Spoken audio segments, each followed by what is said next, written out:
Okay.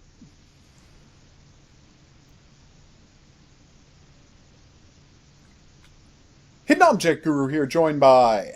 The Gun Wrangler. And we're going to clean up a cryogenic facility while also discussing two of the finest shows on TV right now.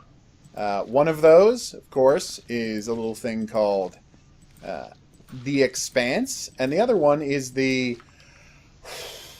I mean, am I ready to say equally high quality? Maybe. I think you are. It's really that good. Counterpart. Oh my god, Counterpart's amazing.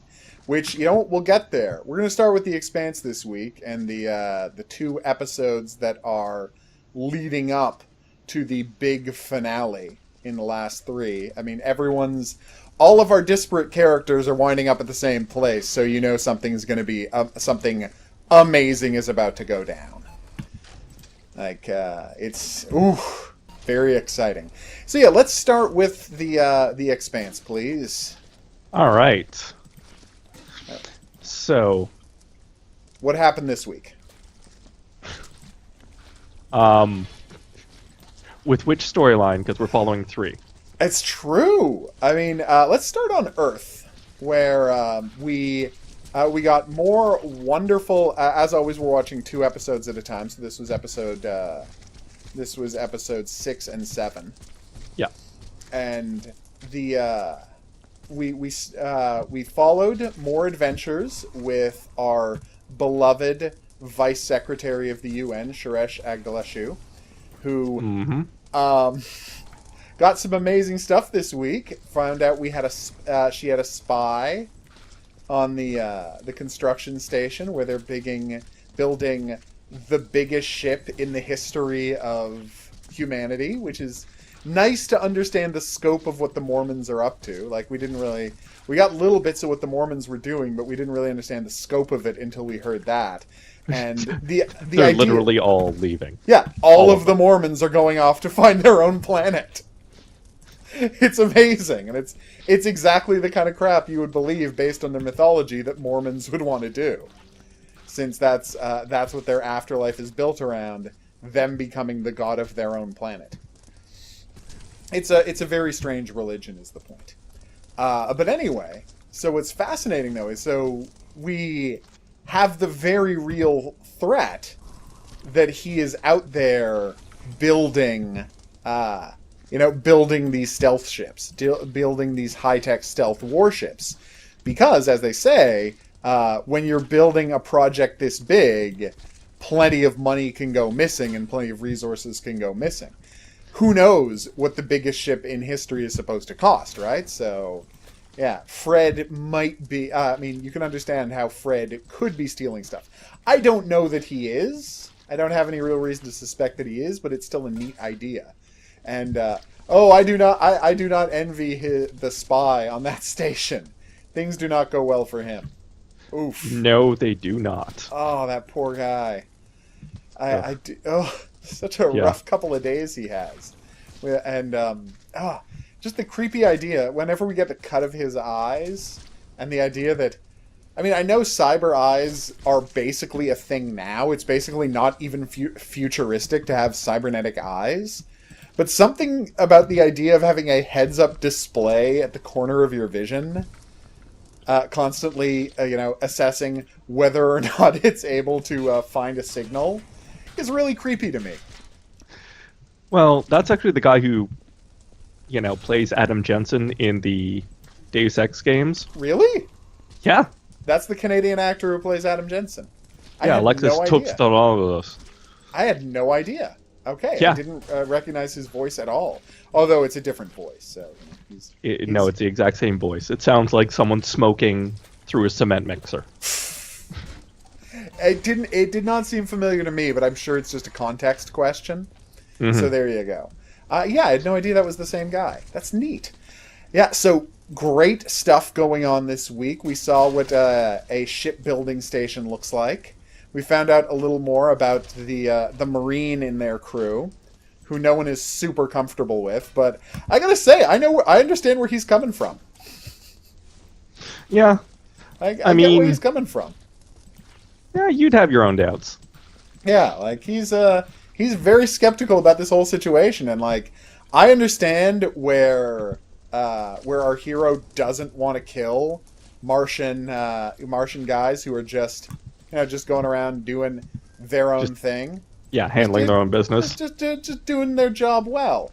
But at the same time, they have a way more important job. Hmm. And as he accurately said, like a few hundred Martians got killed trying to get them out of there to get this information out. Yeah, Do you want, like, are the lives of two more Martians worth that sacrifice being for nothing? Like, it's a moral quandary they don't have to address, but it's interesting the way they bring it up. it's an interesting way to frame it. And I'd like to note this episode or this set of episodes has one of my favorite interactions involving Amos. Really? Okay. Okay, so you know when he's captured and in the airlock, Yep. and he's talking to the guy, and he's talking to the spy, and he's going, "Well, you know, don't worry, you're just caught up in the churn." I know! He's just, That's such a good scene! and then, like, I mean, we have donkey balls on top of this. Oh yeah, no, that was such a good scene, but no, just the idea that, like, yeah, you've completely filled me in on Amos's worldview. Like, because he understands that, like, the universe is so much bigger, right, than we can wrap our heads around, that the fact is, stuff happens. And no matter what your intention is, no matter what you had planned for your life, the events that surround you are so much bigger than you that it doesn't matter. You don't matter. Yeah, like, Oh! you have to realize that he's essentially, like, if it wasn't clear by this point, he's essentially a sociopath. Oh, God, yeah.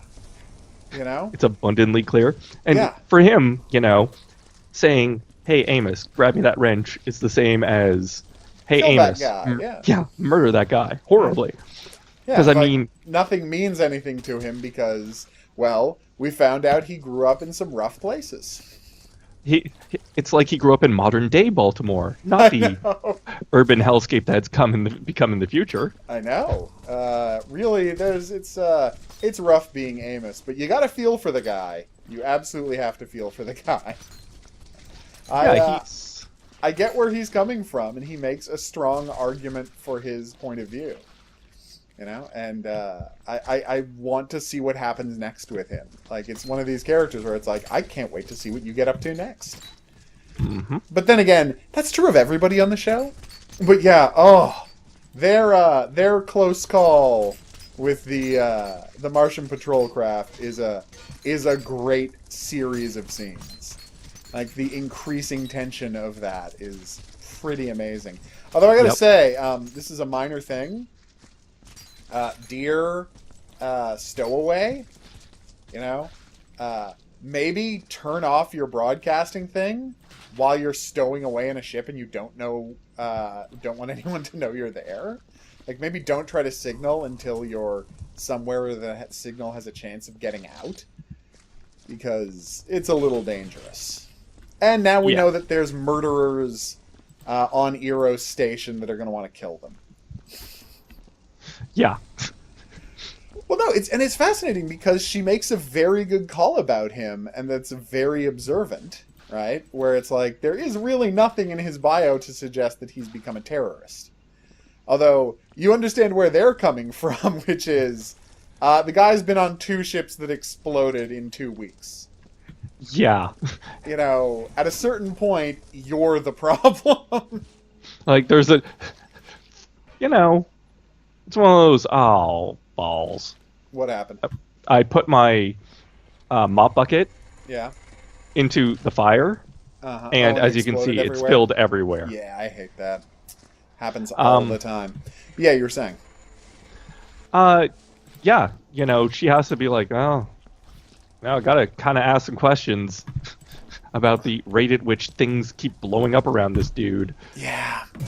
And, oh my god, his, we didn't really understand until this episode why he has so many parents, but there you go. It actually makes sense now. Yeah. a land rights issue.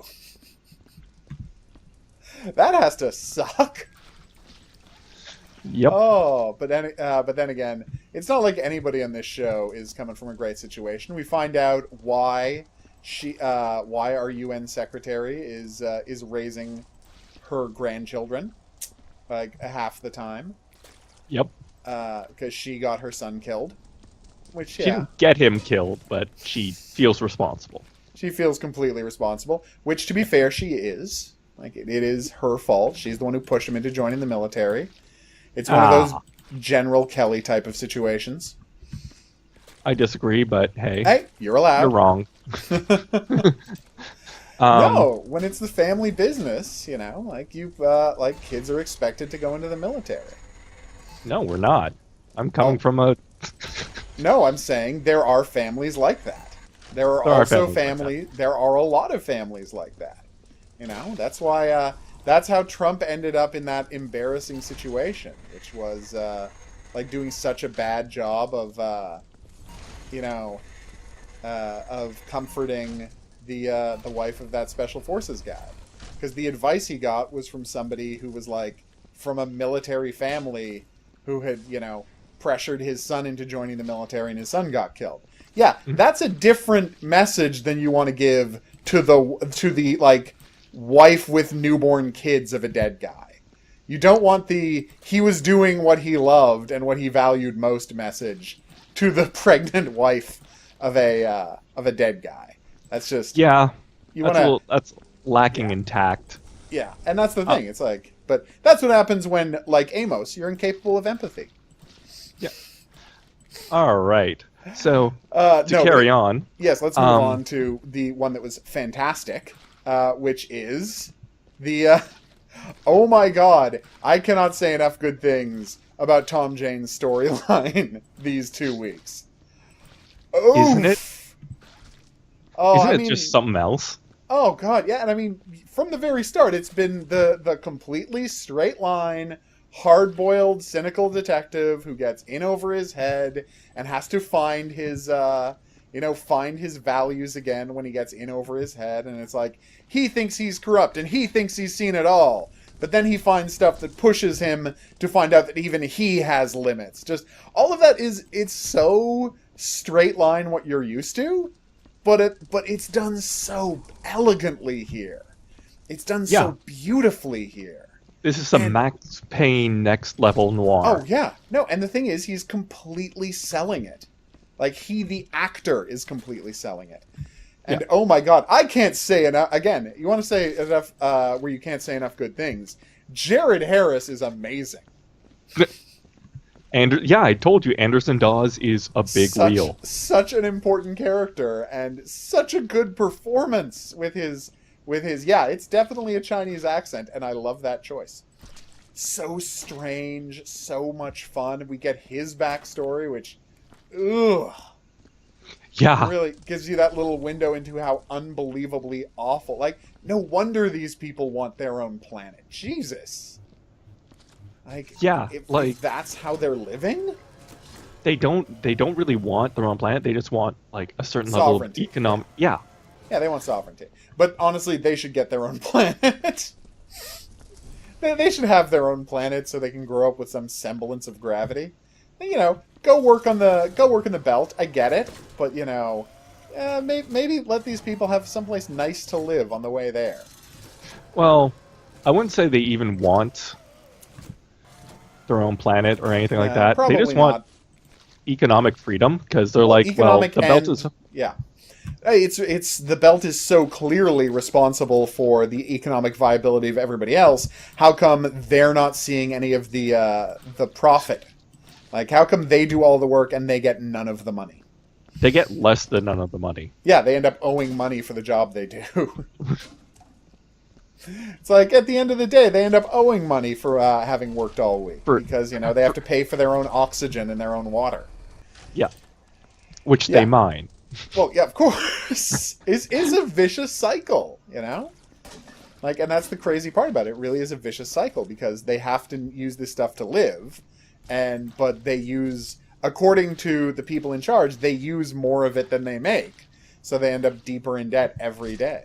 It's a real Tennessee Ernie Ford type of situation, and it's a great statement about the class system in this wonderful, giant, macro sci-fi show. So, way to go, The Expanse. You're really blowing me away every week. But again, as you've told me, these guys, these authors, who are, at least one of them is a scientist, have totally thought all of this through. Well, the other thing is, like, there are rich belters. Yeah, of course.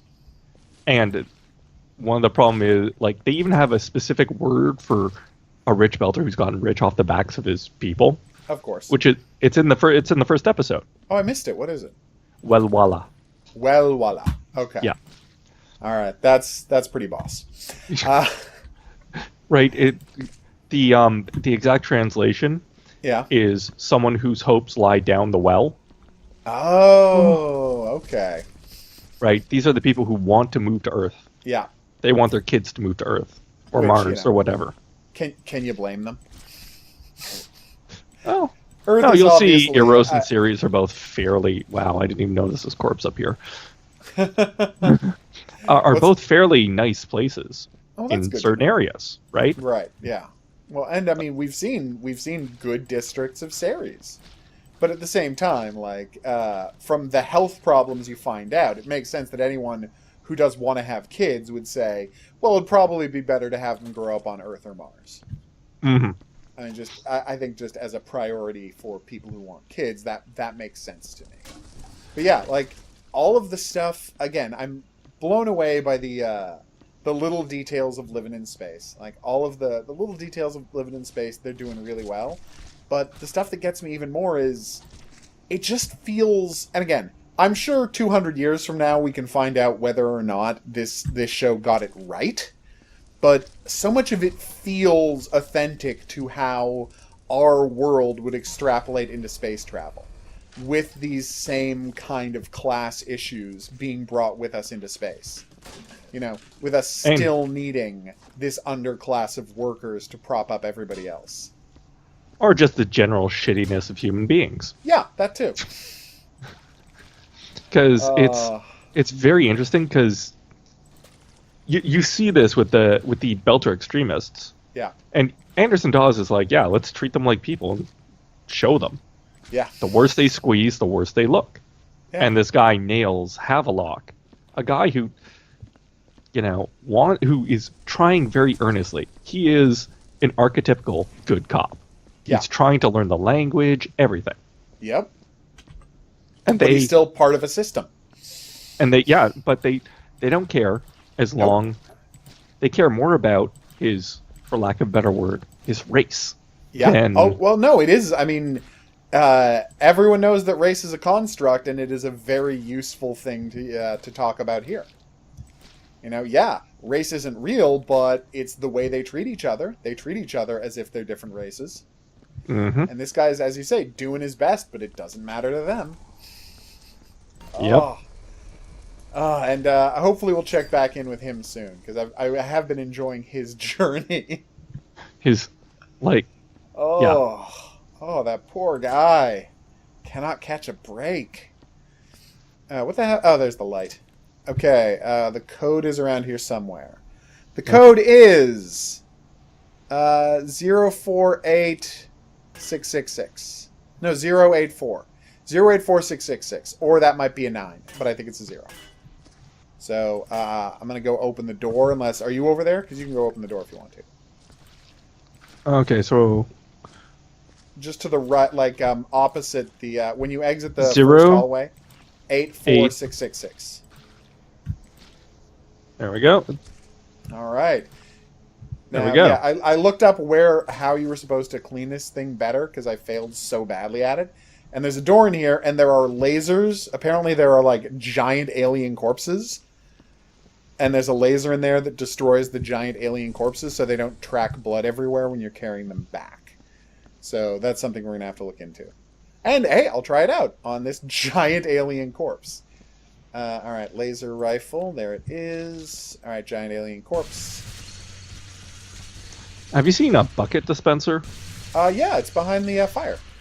No, I meant, like, the hazmat Oh Like, no, yeah, yeah, that's not bucket. That's box. I was gonna say garbage bin, but yes, the garbage. I have not seen a garbage bin dispenser. I guess it's. Yeah, that's weird. Where the hell is it? Is it downstairs? I don't know. Yeah, I'm we haven't come across it at all. Huh. I'm rather. So yeah, Jared Harris gets some amazing scenes this week. Tom Jane gets some amazing scenes this week. Like everybody's getting such good stuff to do on the show. And yeah, surprising. Oh no, it's down here. I'll bring you a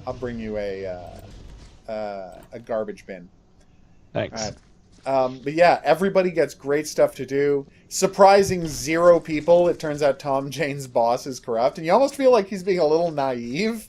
I'm like, Tom Jane, you were corrupt. You're dirty as fuck.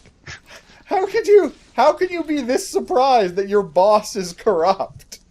Well, I think that it's more the shock that she would turn on him because even in the first episode where he's just given the job Yeah. of finding Julie Mao, it's like clearly this person is doing some off the book shit. Oh, absolutely. Like she's 100% down with this, corrupt side job for a rich guy. It's great. And again, why did you? And this is what I was going to say. Why did you think you could go to her with this conspiracy information? And then I thought for a second, where would you go? like she's the highest authority I know of on the station. Like, who on earth do you go to with this? Oh, there's a giant conspiracy involving the Belter extremists. Well, right? that's the other thing. Like he could always go to his his partner's nailed to something. Right Exactly.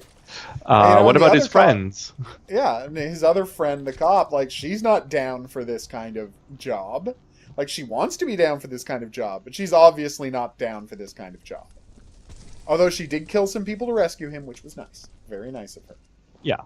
But in terms of everything else, yeah. No, this is not the kind of job she is ready for. Yeah.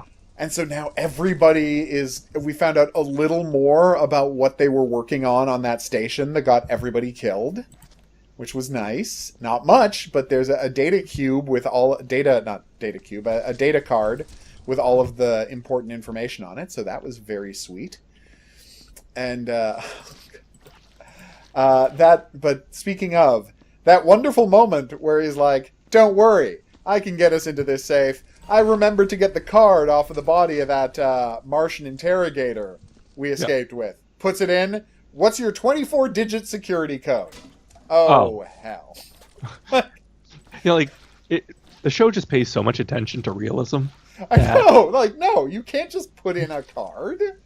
Even if it was hidden in the guy's armor, anyone could get that card, as you proved. Yes. Like, yes, the Martians thought about this.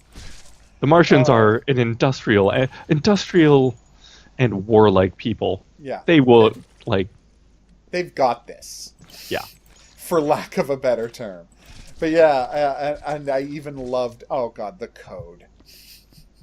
Throwing in donkey balls just to be safe. No, it's honestly, like, week in, week out, I'm being blown away by how every single week, like, there are these great moments. There are these great moments, and everything reinforces the themes they're working with. Everything reinforces the character stuff they do. Like, there's no false notes on the show. Yeah, and there's no, you don't feel like there's, a character that's just a token to be there. Nope. Or is just a pain in the ass. They're not unlikable. That's a big thing for me. Because that's huge. Yeah. I hate shows where there's someone who's just there to be unlikable. Or to be liked by a very specific audience and ignored by everyone else. Yeah, that can be annoying. Whereas here, it's like everyone has a reason for the things they're doing. Everyone is there. Everyone serves a purpose in the show, but everyone also, and I think this is the key part, serves their own ends. They're all working towards their own ends. They all have their own goals. They all have things they want. And that is such a nice thing. No one is just there to further the plot. So yeah, way to go. Even, hell, even the guy in charge on Earth is like, no, let's kill him just to be safe. You even know where he's coming from. Like, we know she's right to not want to kill him, right? To not want to send the hit squad after him on Eros. We know she's right, but you understand that after all the crap that's gone on, can they take a chance? Yeah. Like, you understand why they don't want to take a chance. And I love that about it.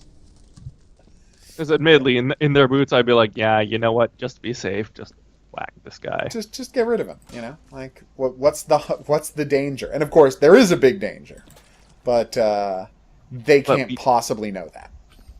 Have we gone to the part where the hit squad encounters? No. That's episode 8 through 10, which next week, there's only 3 episodes left in the season, because I figure we'll just watch all 3 episodes for next week. Because what am I going to do? You will binge it. Yeah, no, what am I going to do? Watch 2 episodes and then wait a whole week for the cliffhanger? No, I'm going to watch the 3 episodes. I'm not a crazy person. So yeah, we'll do that, and then that will be awesome. And we'll talk about that next week. But yeah, week in, week out, like, I am blown away by what a good job. And I keep saying blown away because I really am. I am surprised every episode by the stuff they manage to do. Like, by how authentic everything feels and how good the performances are. And again, can I just say how good everything looks? Like, their space stuff looks fantastic. I especially love the space battle. The space battle with the Nonager is probably, like I said, it's beyond top Battlestar. 5 space battles we've ever seen.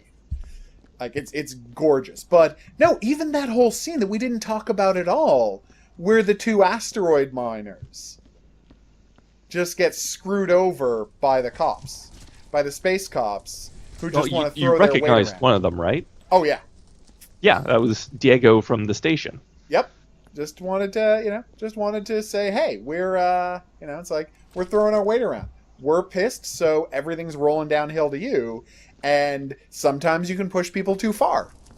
Well, as we see. Remember, on I believe it was episode 5. There was Belter riots against the Martians. Yep. And they were killing people or beating them up. And there's no chance that didn't come back to Mars. And the Martians were like, you know what? That's okay. Yeah, right? The Martians don't screw around either. Like, it's fantastic. And all of this stuff, everything ripples outward. There's consequences to everything that happens. So yeah, really beautiful, really well done. Can't say enough good things about it. If you're not watching The Expanse, you have to watch The Expanse. Although, I think it's going to become bigger and bigger. Like, a show this good can only stay under the radar for so long.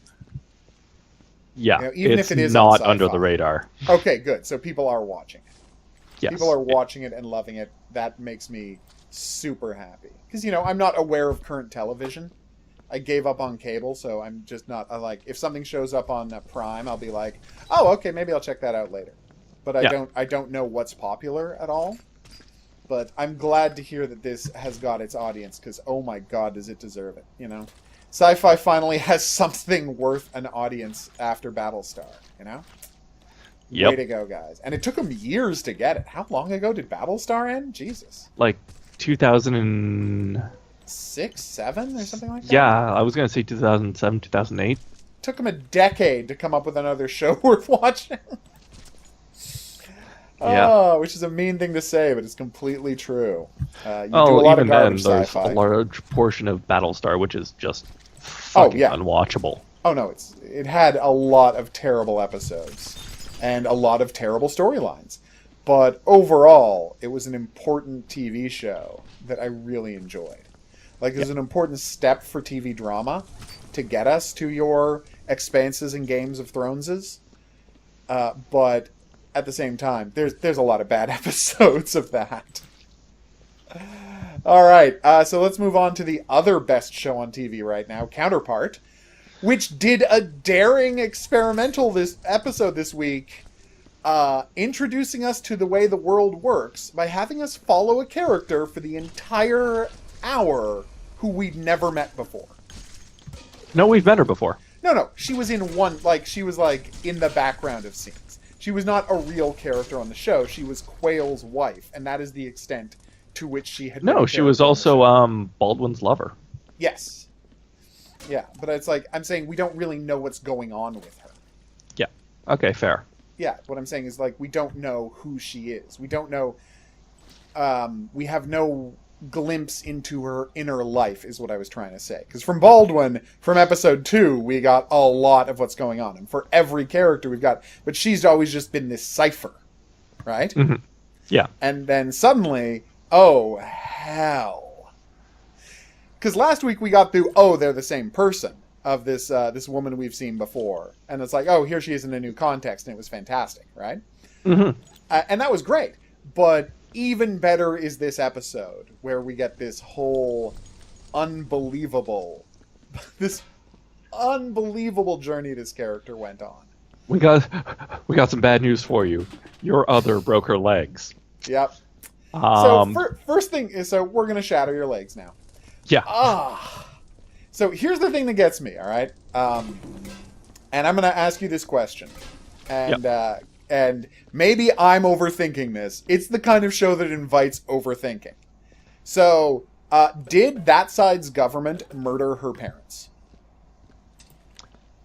Honestly, because I think it's an amazing coincidence, an amazingly lucky break for them that the two parents died at the same time who happen to be the parents of a kid who on the other side is the child of a prominent government attaché. I'm going to wait on that one because I had two, lines of thought on this. Yeah. If this plague was as bad as we think it is, yeah. In specifically the case of the Spanish flu, yeah, children were largely unaffected. Yeah. And adults died in droves. It killed more people in less time than World War I did. No, I know how bad the Spanish flu was. Yeah. And this Munich virus is very, very bad.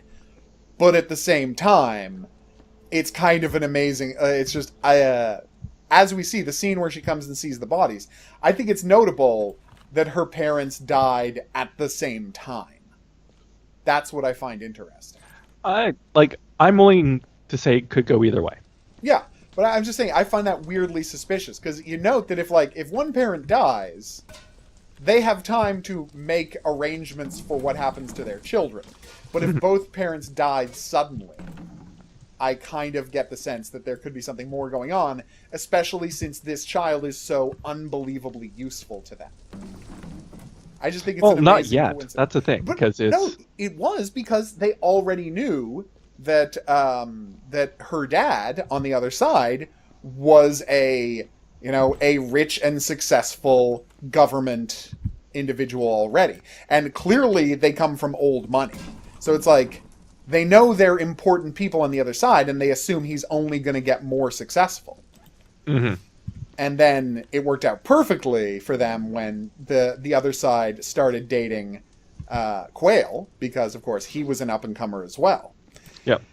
And that was a rough bit of the story. Oh, my God. Wants to dump Quayle, who can't stop cheating on all of his significant others always. So it's like, we got to move in and kill her now before she ruins our chance. Jesus. Yep. Oh, that was a bad little detail. Yeah. That was a little bit rougher than we expected. Yeah, but this is a show that's willing to go there, and every week. Although I will say that this episode had the first example of what I would call what I thought was a false note, just to do generic TV style drama, which I think the show is better than. And the show does prove that it's better than it a minute later. But there's a scene where, so to get Howard time to get into the house, he sends her off to get cigars. Yeah. Right? And then, so I'm like, okay, Howard took those cigars with him, right? Because I don't think Howard's dumb enough to leave those there. Because, the first thing Howard would have said is, where is she? How long is she gone? He would have said, I sent her out to get cigars, and then that would have led to it. But then later in the episode, she finds the cigars, and I'm like, I don't believe Howard's that dumb. Well, it was Quail that did it. Detail. No, but Howard would have said, okay, where are the cigars? Howard is a guy who is on top of things. Everything about the character. And the thing is, it doesn't... I let them get away with it because it doesn't become a plot point, because Quail was never going to be able to keep his mouth shut. Like, Quail was always going to blow it up the second he was alone with his wife. Yeah, like that's just who he is. Beyond that, we both know that Quail is living on borrowed time. Oh, no. You get that sense, don't you? Well, let's see. I mean, I would be very surprised if this character, manages to stay around. But who knows? This show has surprised me before. It might surprise me again. Maybe Quail will develop some unexpected depths. But he is clearly unprepared for the thing he's in. And so, literally, given how badly he botches the dinner... and that's why I find it strange, and I thought they didn't need her finding the cigars, because given how badly he botches the dinner, she should have known something was up already. Yeah. And given how badly he botches the dinner, he's going to open his mouth the second they're alone together. He can't keep his mouth shut. Because Howard's like, this is great, we're finally one step ahead of them. We can use this. And then, and Quail goes, how can I fuck this up for everyone? The moment he is alone with her. He doesn't wait at all. And of course, and the crazy part is, this actually is his wife. This is the one he married. Yeah. He doesn't know that yet, but that's the crazy part. This is he had only been dating her. As I said, it was a complete surprise that he proposed to her. That's why they had to rush her into the thing. It came out of nowhere. Right? This was not expected by anyone. They only just had sex that first time. They had only just become a couple, and already he... Watch out, that bin is full of shell now I just found that out, yeah. I just found out the hard way. I did not know you could use the bucket to put the shell casings in. Although that does make perfect sense. That would be actually a very excellent thing to do with shell casings. But I did not know. So, sorry about that. I will put them back. Okay. But yeah, Quail, always always a social climber. I mean, I'm not saying there's anything wrong with her as a person, but he did see the value in marrying Toby's daughter. He gets it. Yeah. And I would like to see stuff with her and her dad. And because that's something we haven't addressed at all. We've seen Howard, our Howard, and Howard's daughter. Mm-hmm. But this girl who was traumatized by the sudden loss of her parents, what is it like for her having her parents back? I know. That's what I want to know. There's a whole lot of things I want to know, to be honest. Yeah. It's, there's so much emotion, and that's the thing. I was talking last week about how on some level... it's just an opportunity to do, Berlin Wall stories again. And on one level, that's true. But it's also the sci-fi fantasy, you get to do an alternate timeline story. It's what if there was a timeline where you didn't do blank and didn't do... it's both of those stories at the same time. And these are both super popular genres for a very good reason. That kind of Cold War spy story and the alternate history, what if you could have done differently stories. And this is doing both at once. And it's doing both well. That's what's astounding. Incredibly well. It's doing both incredibly well at once. So yeah, just fantastic. There's not a part of this I'm not loving. Seriously, it's it had the first false moment I had said on the show, but then the false moment didn't even really mean anything. Yeah. It was just to make... because it was a moment that existed only to make the audience go, but what if she finds out? But it's it doesn't matter if she finds out.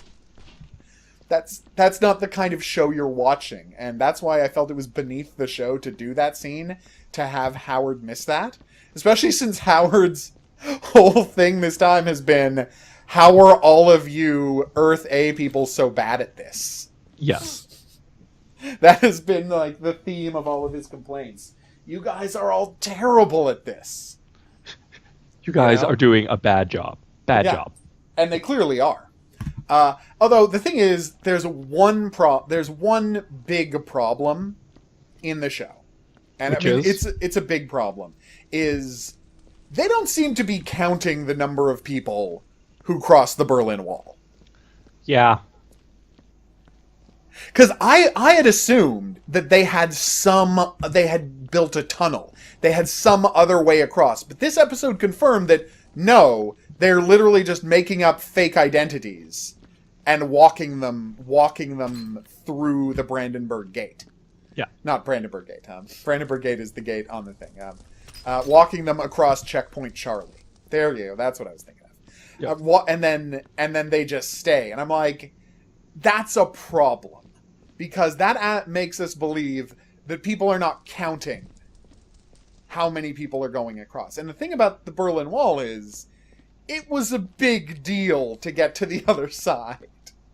And you had to have a very good reason to cross, and they kept track of you.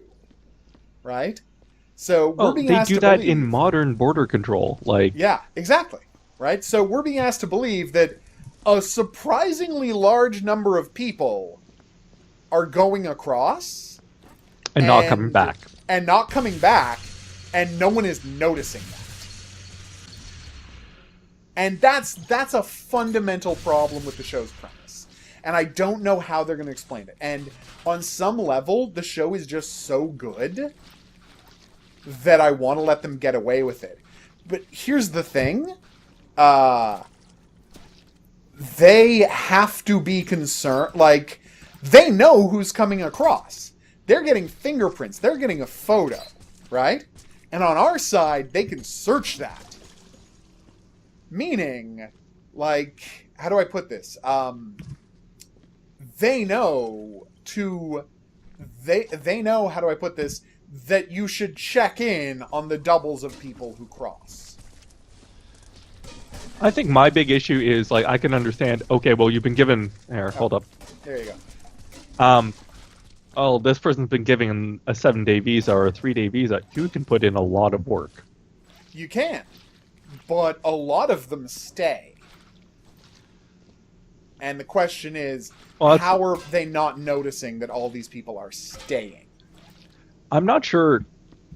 Here's the thing, because if they're bouncing back and forth, so if they go, like, it'd be very unwieldy. You're saying that there's... Oh, okay. Yeah, but at the same time, we gotta say, there are a bunch of them who are staying. Like, maybe it's not a lot of them who are staying, but we just saw 3 new permanent, transplants. Right? We saw... No, because we don't really have a timeline for how long they've been there. Hell yeah, they're permanent, because they're getting Baldwin to kill the versions of them that are on our Earth. True. Yeah, you don't do that unless you're Actually, we don't know who move. Baldwin is killing. And from what I've seen, especially in this episode and the last, to me it looks like a one-use hit squad.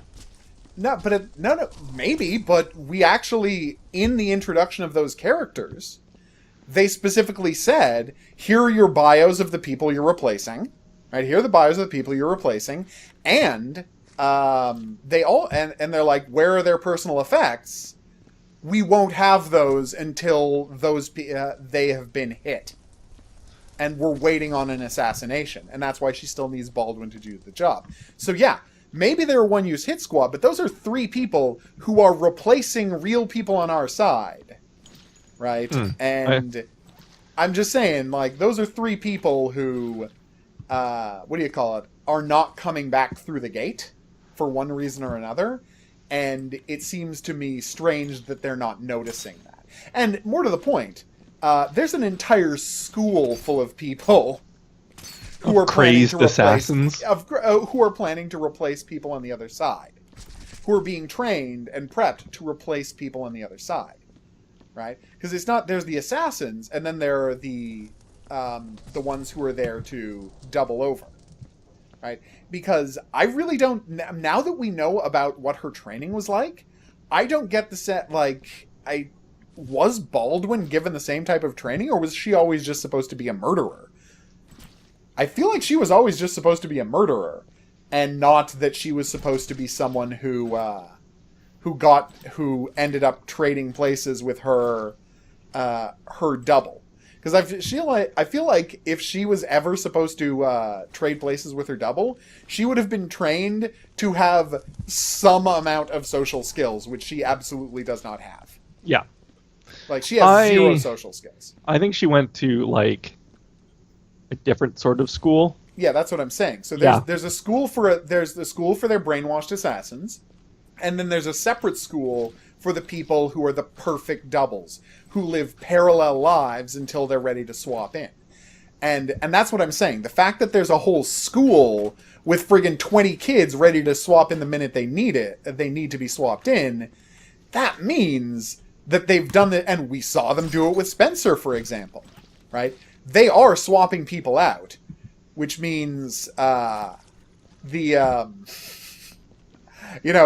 have to be a bunch of people crossing over and not coming back. Yeah. Which is a credibility problem with the storytelling, especially in the case of Spencer, because are they letting kids through?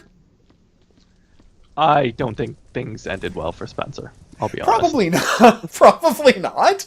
But I'm just saying, like, it raises this question of, it's like, are they sending are they sending kids through? That seems very strange.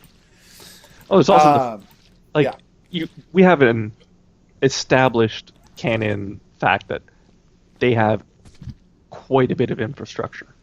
Yeah. On our side. So they That's probably have true. handlers and everything. Oh no, and I'm sure that's true. But at the same time, there's a fundamental problem that would be fixed if they had a tunnel that they could only rarely use for one reason or another. Because you're still creating this situation where the scene with Spencer creates this situation where at some point, like, a 12-year-old boy had to go through customs and walk over to the other side, because you can only go one at a time for some reason, and then get to the other side and then never come back, and people had to not notice that happened. Well, the fact that there's a 12-year-old boy going over would be noticed. So I think there is an alternate route. Okay, maybe there's an alternate route, but we haven't seen evidence of that yet, and the fact that the permanent doubles don't use an alternate route, like, because we know for a fact that Claire's not going back and forth. This character is definitely, I will worry about that phone call later. This character is definitely not going back and forth. Like, she got married, she has she got married, she's pregnant, she had a kid, she's the daughter of the ambassador to Earth 2. Like, she is a known person that attention is paid to. She's not going back and forth, which means there is paperwork somewhere that said a lady went across and didn't come back. And so the only solution we're presented with is we do see her cross. We see her go and get her picture taken and you're right. Sign a form. Yeah, no, she pretends to be just an attaché. Yeah. Which means there has to be people on our side, like, making those files disappear. Like, making people disappear. And that has to be what's happening, and that should be... Like, now that they know there are doubles this high up, that's where you gotta focus. Completely clean out your customs people. Yeah. Like 100% everybody who works at customs has to go.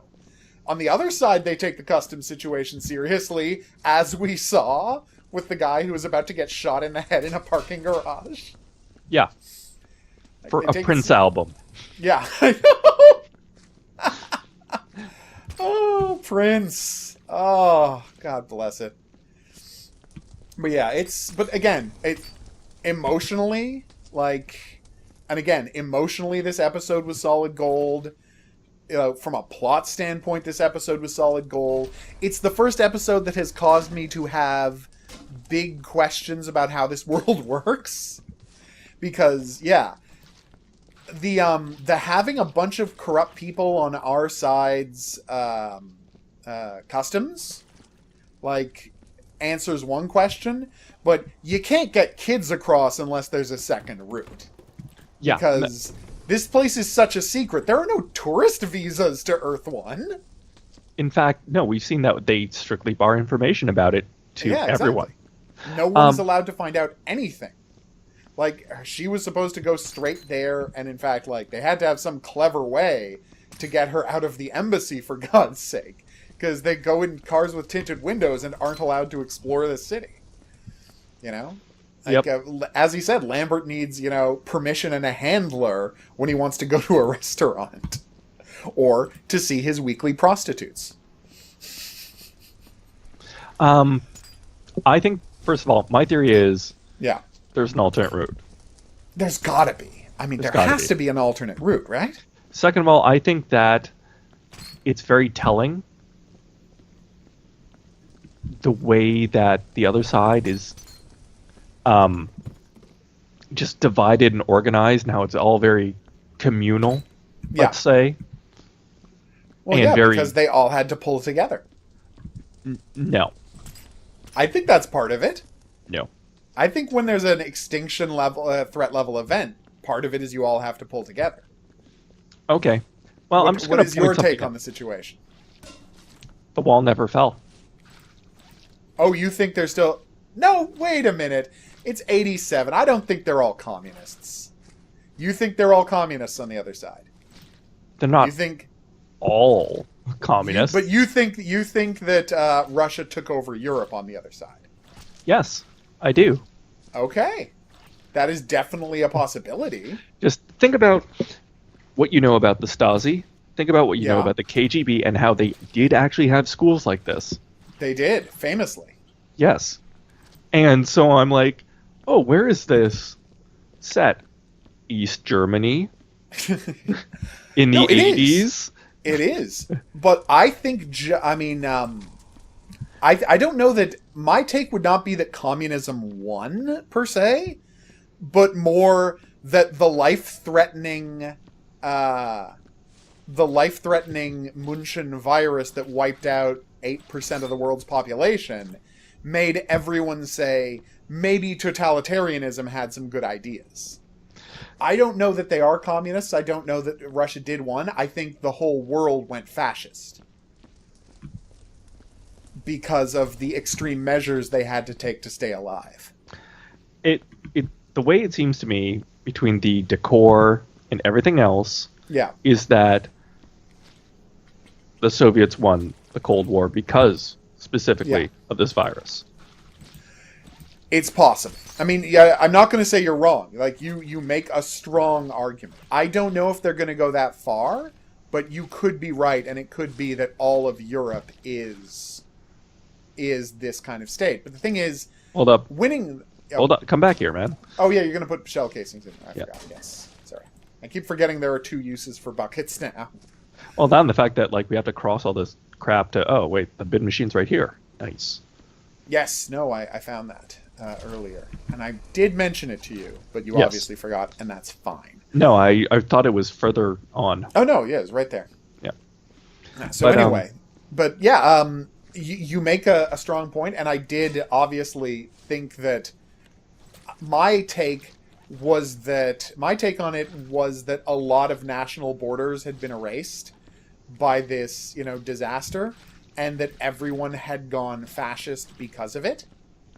But your take that Russia won the Cold War and Europe is a united, at least communist adjacent state I would say it's that is kind of running things. it's I mean, there's socialist evidence in to the support same way that the GDR was socialist. Or, Yeah, sorry, like- it's socialist in the same way that East Germany was a socialist republic. Yeah, just really a fascist dictatorship that has socialist elements. Yeah. Yeah. And I mean, you could easily be right. There is plenty of evidence to support your take on this. But that being said, there is still relatively free movement. And my thing of I think the whole world has kind of united and gone fascist is because the fact that that there are British and Americans and all sorts of things, and right, British and American people still moving freely around from country to country, because Howard is American. He's just full stop American, Yeah. right? makes me think that it's the whole world turned fascist. And you could say that maybe the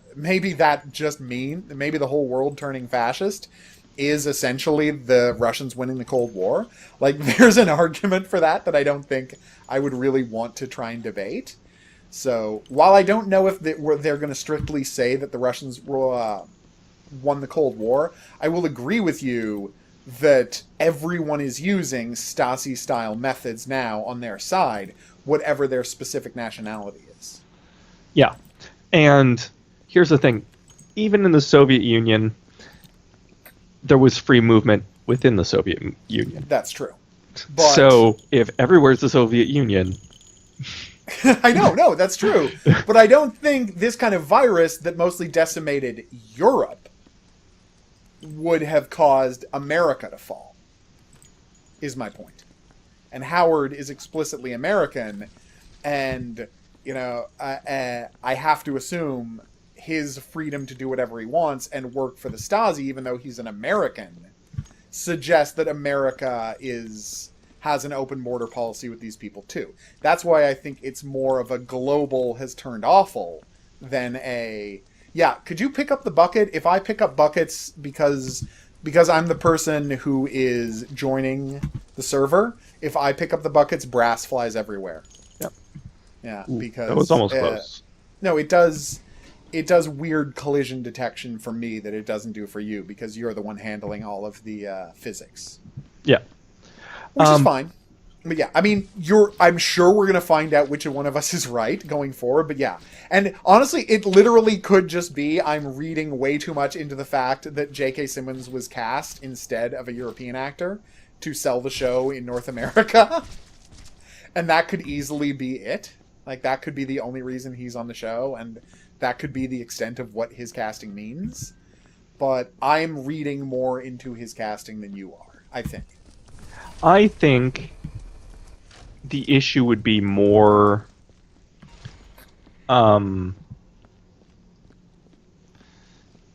me, it seems like there's obvious signs of, you know, the this communist, the mindset of communism being pervasive in every part of their Germany that we see. Yeah, and that's true.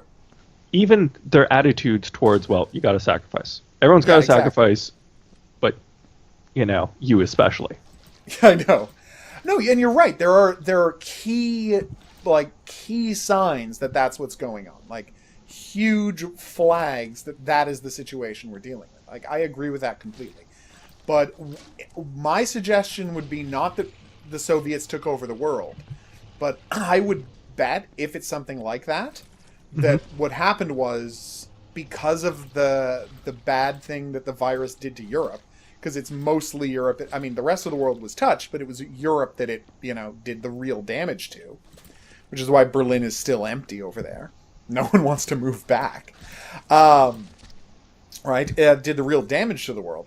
I would guess that we are living in a future where the Soviets consolidated their hold over all of Europe, and North America now treats them as a national equal. Like, that they no longer are competing. Like, that North America has accepted Soviet dominance over all of Europe, and now just treats them the same way they treat Japan. I'd be willing... Yeah, that's a real possibility. Yeah. I'd be willing to say something more like, excuse me, if this plague gave the Soviets a few more years... I mean, we're seeing it now. Just the aftershocks of the culture war. Go ahead. Thank you. Like, if you go to university now, there's Marxism in everything. Like, the Soviets dominated, like, the culture. Academia, and it's seeping into popular culture, and it's kind of getting way out of hand, my personal belief. But I mean, when's the last time you took any sort of university course without having some sort of Marxist interpretation of something? When I went to university, there was plenty of that too. You're not crazy to say that. I don't think it's as big a problem as you do. Well, have you But that's seen another this whole thing conversation. called Antifa, or maybe, Evergreen State University I haven't heard of Evergreen State University. or Evergreen College, where, No. you know, this biologist was saying gender is biological, and there were riots, and he had to quit. Well, that's pretty hilarious. Yeah, Although I don't know what that has to do with Marxism. Marxism, everything. Uh, no, seriously. What I would suggest, I think how we got, if I have a prediction for how you are correct, what I would suggest is, so the Munchen virus, which is a super flu, starts. Yeah. Europe is essentially under the thrall of this horrible thing. Yeah. The rest of the world, seeing what's happening, shuts down its borders for like years. And shutting down its borders for years is what gives the Soviets a chance to both. Because think about it, if there's no Americans going to Europe, if there's no American involvement in European affairs in the 80s, maybe Soviets do take over. Yeah. Like, if there's a reason, in this case the plague, for like everybody to shut their borders and for Europe to be on its own, that's a good situation. Like, that is a good series of events that could legit cause the Soviets to have taken over, and a virus is the kind of thing that could have done it. So my logic on how your thing happens is the virus starts. Africa, Asia, the United States, they all shut down their borders. Europe is on its own for like 10 years. Like they're like sending supplies and doing research, but they're not going there because no one wants to risk this thing becoming a global pandemic, right? Well, and at that time, yeah. they consolidate the Soviets consolidate their power, the Soviets take over, and by the time they got the virus under control, like, the Soviets are so locked in, dug in like ticks everywhere, that the North American, Asian, everybody has to say, okay, well, we just have to accept the current state of affairs. There's no more Cold War. There's just a third of the world is Soviet. Yeah. I would like to mention something. It's brought up at the beginning of the episode about how, the plague has crossed the Urals, which means it is in Asia. Yeah. I don't think I think, like most things that are Soviet, everything is underreported. So they're like, oh yeah, millions are killed. No, billions of people are dead. Yeah. Like, no, and you're absolutely right that obviously, because it's all land, there are parts of Asia that would have been hit as well. Yeah. Right? But just the fact that one of the highest up guys, right, one of the highest up guys in their organization in operations on their side is an American of Asian descent, like an American guy of Japanese descent, suggests to me an open relationship, like an open trading relationship between the US of that world and the whatever political form Europe takes of that world. And honestly, on one level, we know that to a certain extent, there is some kind of global government, right? And whether that's the Soviets took everything over, or whether it's they've all formed like a triumvirate, or, an 8-party agreement, because we know that there are our side and their side negotiating as equals. Yeah. And you're right, and it's already been stated in the show that they have some some hold or governance over America, because a key sticking point is they know Europe was trashed, but they want a census for how America's doing in the other world. That was what I was going to bring up. It's a constant point. They keep asking for censuses. Yeah. And the only reason want proof. They want to know how bad it was and how much the population's recovered, because I think that Earth One knows they're lying through their teeth. Yeah, it's possible that they caused the virus. Yeah, I mean, it's possible that, I mean, and this is going to be the craziest thing I've said, and I don't honestly think the show's going their way. If the Soviet theory is true, it's honestly possible that the Soviets did the virus to themselves, or either accidentally because they were trying to weaponize it to attack the other side, or because they wanted to conquer Europe, and creating an enemy on the other side of the looking glass was a good way to do it. Well, you realize that, they have not deliberately done it to themselves, I think 3 times. I mean, they have. So there's historical precedent. Well, yeah, they had anthrax, they had mystery disease. Anthrax cases. Yeah. It's like, so there's a Soviet science technology center down the road. Yeah. But, for some reason, everyone's reporting this mystery disease. What is it? Oh, it's anthrax kills 138 people in this 200-person village in the middle of nowhere. We all know the Soviets are the worst. We all know that. But, we still have universities. Well, no. I'm not saying Marxist philosophy is the worst. I'm saying we all agreed that the Soviets were the worst. All right, but honestly, going down this rabbit hole of thinking about it this way, I came up with different conclusions than you did, but we're obviously basically going down the same kind of course. And that's what made me think they probably murdered Claire's parents.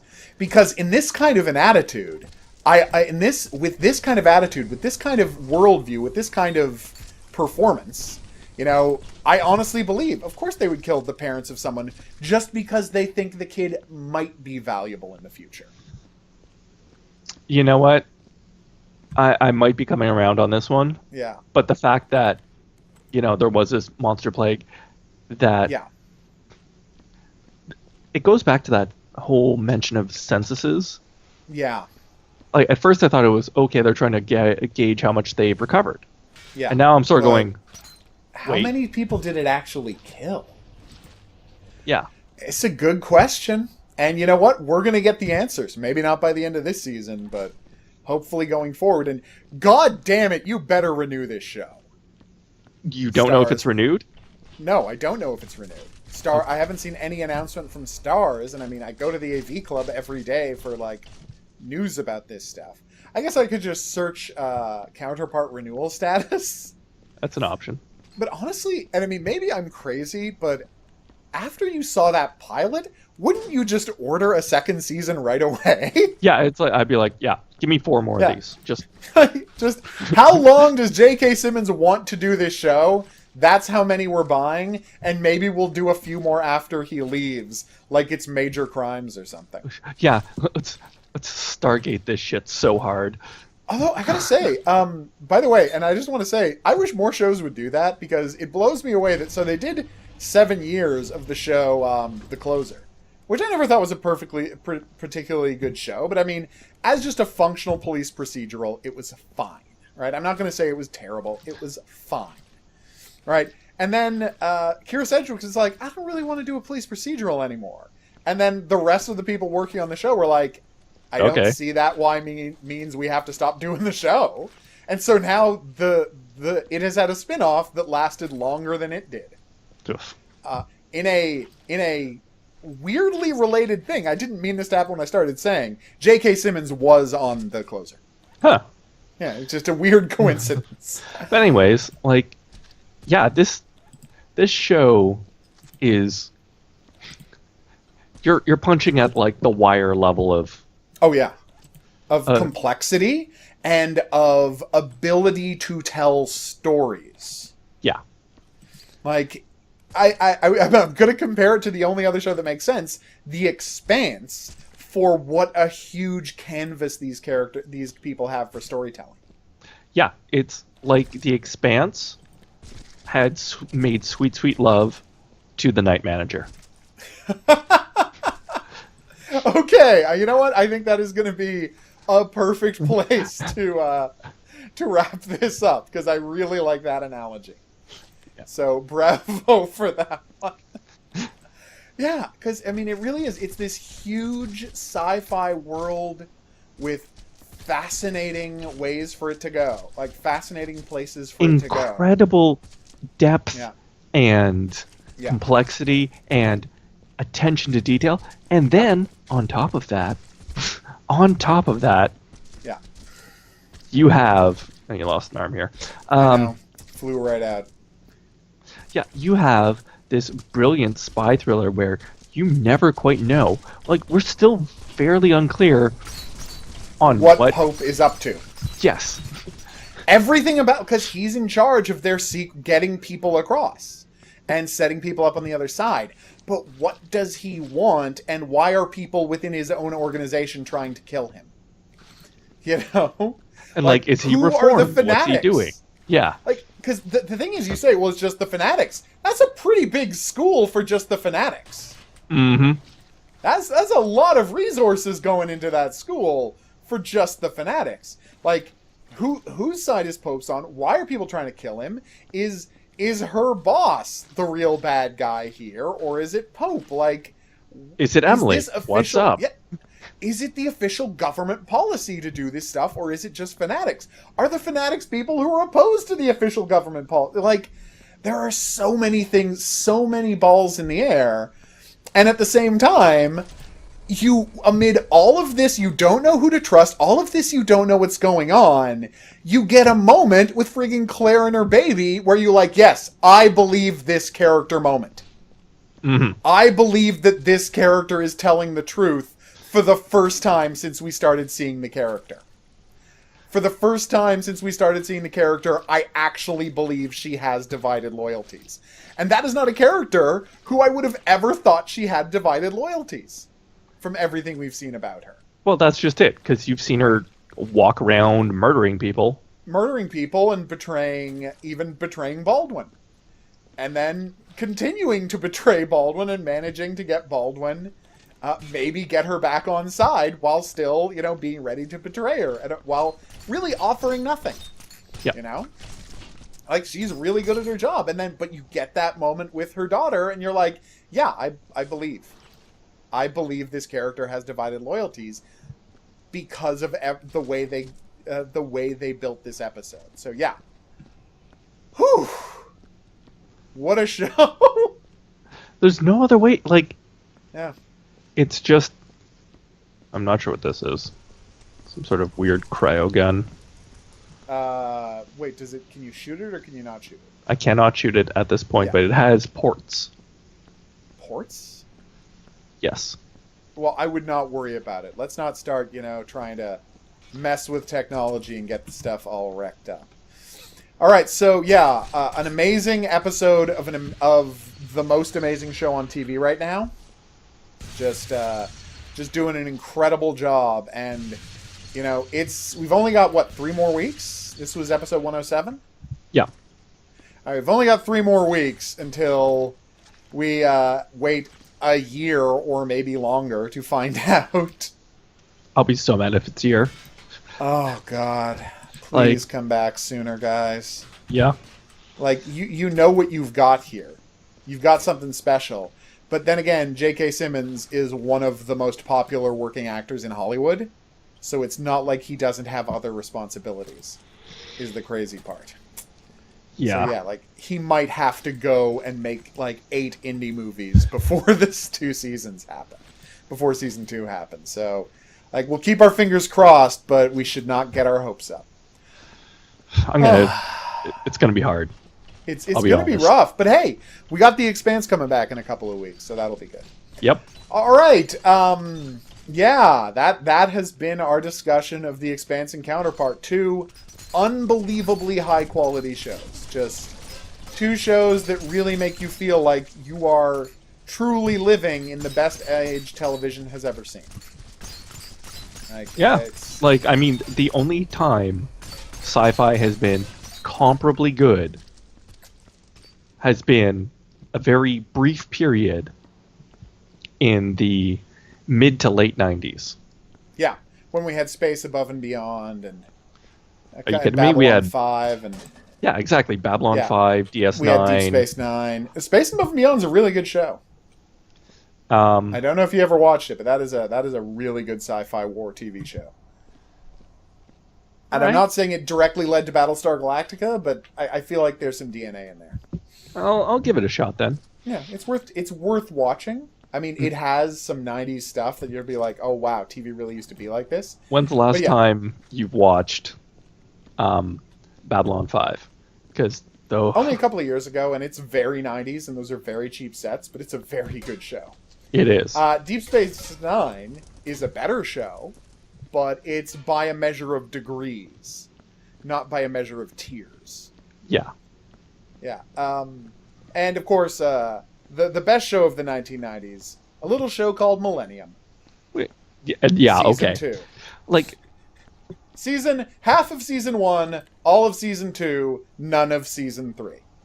There was also the epic 90s glory of Fox. Yeah, Fox was amazing in the 90s. It was really inexplicably good. Yeah. Inexcusably good, where it had The Inside, which is the best police procedural ever. Oh, yeah. One of the best police procedurals I've ever seen in my life. As I always say, it has the best first act a TV show has ever had. Yeah. It's phenomenal. It's that Pre-Filer episode, I've never seen the best first act of a TV show ever. Although, again, and now we're getting really off course, I just want to say, if you want to see the best TV episode you've ever seen about a cop hunting a serial killer, watch the episode of Millennium, Season 2, episode, I think, 6 or 7, The Mikado, which is about the Zodiac Killer, and is unbelievably good. Like, it is so good, you won't believe what you're watching. Like, it is as good an episode of television as has ever been made about a cop hunting a serial killer. And you think, well, that's one of the most well-trod things there is. And in fact, Unbelievably Good Show The Inside is just about that. And I'm like, yeah, but the best one ever is this episode of Millennium. And you will thank me when you see it. And don't point out an episode of... don't go and point to an episode of Hannibal, because Hannibal was never about catching a serial killer. No, like, it was never. That was one of my favorite shows of all time. But no matter what the characters actually did in the episodes, it was never about catching a serial killer. That is not what the show Hannibal is for. It is for being a beautiful opera without the music. And that's all it was ever about. And being a perfect journey into the mind of a madman. Yes, we can agree on this, and you know how often we agree. Almost never. It's kind of crazy, really.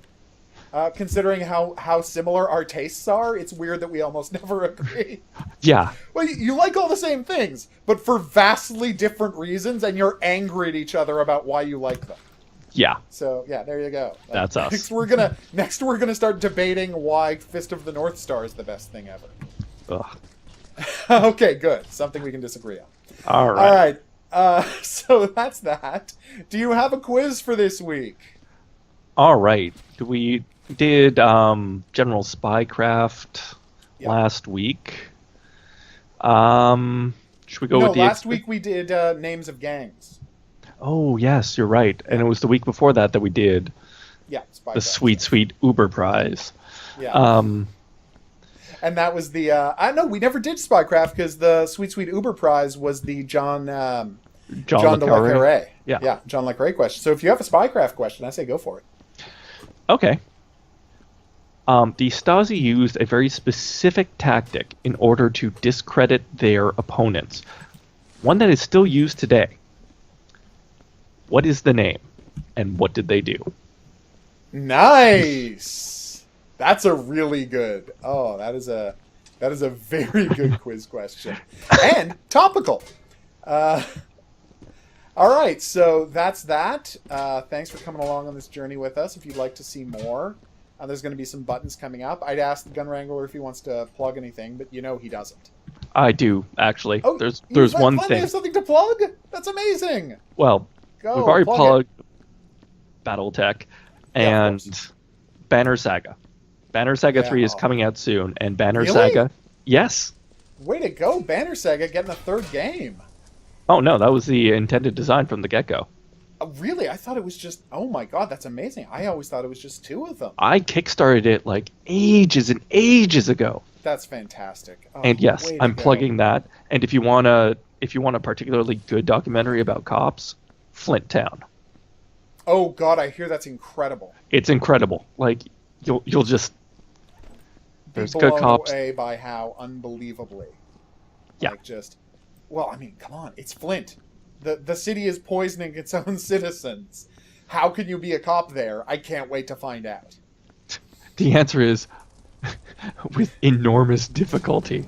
Yeah, it's like when everyone you're trying to police Hates knows for a fact that the government you work for tried to kill them, tried to murder their children, and then when they got caught at it, they were real dicks about it and didn't want to make it right. Mm-hmm. Yeah, that's going to be a tough city to police, and I'm so excited to get into this. Well, there's one part that really stuck with me, Yeah. and they're having a millage, which is a specific tax for a specific service. So they're Right. talking about a police millage, Oh. and so if they don't get the millage, essentially, the police force of 100 cops for 100,000 people. Now remember, this is 100 people. That includes all support personnel. Yep. That includes split it up across, call it 3 shifts a day, including Oh my days God. off. And they have an average of So at 4. any given time, there's like 6 cops on the street. There are exactly 4. What? There are 4 cars out with 2 cops in it each. In every given time, at any given time. Yes, That's And- terrifying. exactly. And there's a guy. They walk up and like, well, fuck the police. I mean, they've only ever been mean to me, but beyond that, if I call them and they don't come, why am I paying for them Why at am all? I paying for them? Yeah. Oh, wow. Okay, no, don't say anything more. I've got to see this thing now. You do, and you watch it on 1-time speed. Of course, it's Netflix. They don't have a double speed option. Oh, okay. Although I have been bugging them about inserting a double speed option. So You're a I bad. might. I'm a monster. I'm history's greatest monster. I think is famously the case. Yes. But anyway, I know. All right, so that's that. We will see you back here next week for the end of the season 1 of The Expanse, which I'm very psyched about, and of course, the next episode of Counterpart. And in a couple of weeks, we're going to be changing up our game, which is going to be pretty exciting. Yep. Up until now, we've just been playing Viscera Cleanup Detail, which is one of my favorite games. And I'm hoping they do it too, with all of the changes I've thought they should implement. Because I know it's crazy, and I know it's just me, but I think this game could go wide. I think this is a game that could, find mass quirky appeal and become celebrated if they just had a couple of user-friendly changes. I definitely which agree. We've talked about, here on the show. But anyway, we're going to be, but in a couple of weeks, I think we're, 6 weeks out from BattleTech? Oh yes. 6 weeks out, so in... 6 weeks at a maximum. It's coming out in April. There you go. So we are going to be switching over to BattleTech. If there's a co-op campaign, we're going to be playing that. If it just has to be the 2 of us shooting at each other, we're going to be doing that. But we're going to be playing the hell out of BattleTech. Yes, we will. Because we are both lifelong FASA dorks. Yes. Well, Hairbrain Schemes has already taken $800 of my money. I know. Because you know what the funny part is? I remember 5 years ago, I was sitting here, writing something for the gaming website. And I was like, Microsoft, bought all of the game rights from FASA. Yeah. Right? FASA was And owned so- by WizKids. Yeah. And so, there's this... And so they sat here, and they're like, you, in BattleTech and Crimson Skies, have literally, the 2 most promising IPs in video games. 2 of the best board game IPs and 2 of the most and 2 of the board games that are easy to adapt into incredible video games. Oh, and And you're doing nothing with them. let's not even mention Shadowrun.